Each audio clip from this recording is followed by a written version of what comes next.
So many of you are probably watching this on YouTube now, and YouTube's been in the news recently because they threw, and some other platforms threw, Alex Jones of InfoWars off of their site. I don't know why specifically, what he said or did. I don't really follow InfoWars. I don't follow Mr. Jones. I know he's a pretty controversial guy. He's alleged to have engaged in conspiracy theories, and I hear that. It's like, well, you know, the left likes to think anything that conservatives believe to be conspiracy theories. But, you know, Jones probably has things I disagree with. I can't imagine that the leftists who make decisions at Google and YouTube and other places like Facebook fairly evaluated him and did not make an arbitrary and capricious and biased decision in preventing him from having access to billions of people on Facebook and YouTube. I mean, that's what's really going on here. And if you can show me comparable leftists, however moderate or extreme, who have been thrown off of YouTube and Facebook, I'd be interested to see. And I think, you know, like I said, I don't know enough about Alex Jones, whether to even denounce anything he says. But whether or not you found anything he says or does distasteful is not the standard by which he should be allowed to be on the internet and have access to these platforms. And I know they're private entities and such, but it's a public controversy when you have major corporations suppress conservatives. And I've talked before about how Judicial Watch, or me, was shadow banned by Twitter. I'm not convinced that it hasn't stopped. And they were making it more difficult to follow my account. And as the president is tweeting my tweets, and Twitter at the same time is making it nearly impossible for you to find my account on its website as a result of tweaks to the algorithms they were having. And it looks like Twitter is doubling down on this aggressive approach to policing speech that's going to punish and suppress conservative thinking. And I'm fearful that's happening at Facebook and YouTube.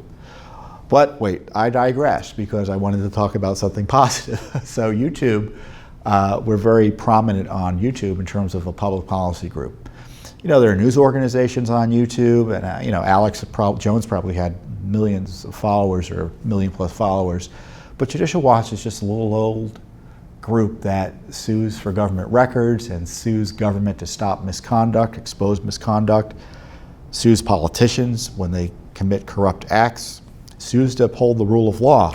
Not exactly the most exciting thing you'd expect people to be following on YouTube, but we are doing gangbusters on YouTube. And they gave us, look at this plaque, 100,000 subscribers on YouTube. And they gave us this silver plaque presented to Judicial Watch for passing 100,000 subscribers. So I guess we'll hang this on our wall, but this is a testament to our power, because you can bet there are no other public policy groups like Judicial Watch that has this significant following on YouTube. I mean, there are television shows that would kill for 100,000 viewers on some cable networks right now. I'm not joking. So this is a great testament, and I really appreciate those of you following us on YouTube.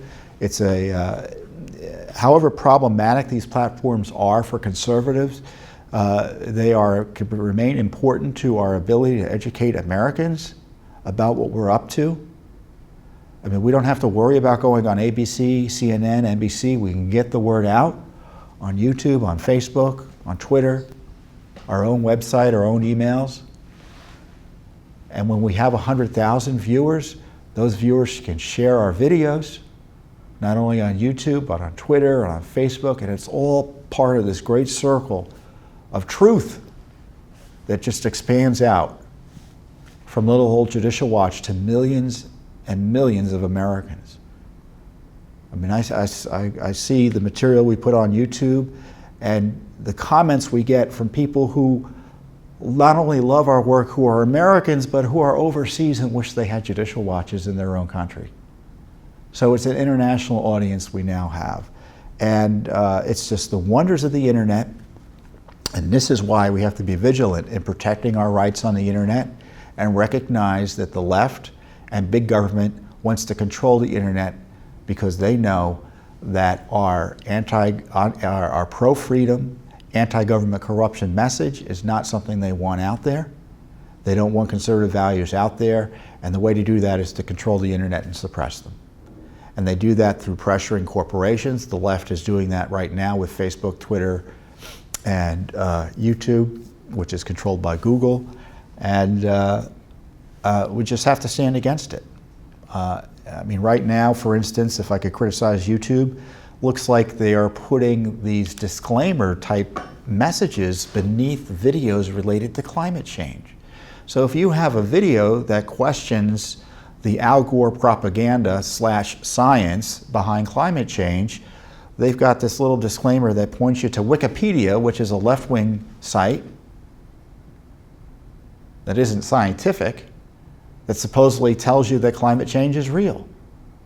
It's that sort of intervention in public policy debates by these entities, which is something we need to really push back against. And I don't think government regulation is necessarily the answer, but we've got to be aware that these platforms are susceptible to pressure from the left. Many of the people that work in these platforms are leftists and don't like our values anyway, so it's always a battle, which makes this great success all the more valuable, 100,000 subscribers. So now we have to get up to 1 million subscribers. It took us about, what, a year to get up to, we were at 10,000 about a year ago, and now we're at 100,000. So can we get up to 1 million? I think we can. So we can do it with your help. So I got this nice, it's only at Judicial Watch do you get a nice award from YouTube, and then I spend most of my time criticizing it. But it's essential to get the word out. The internet generally and these platforms, I hope, continue to welcome or at least allow conservatives to operate without too much censorship so we can continue to get the word out.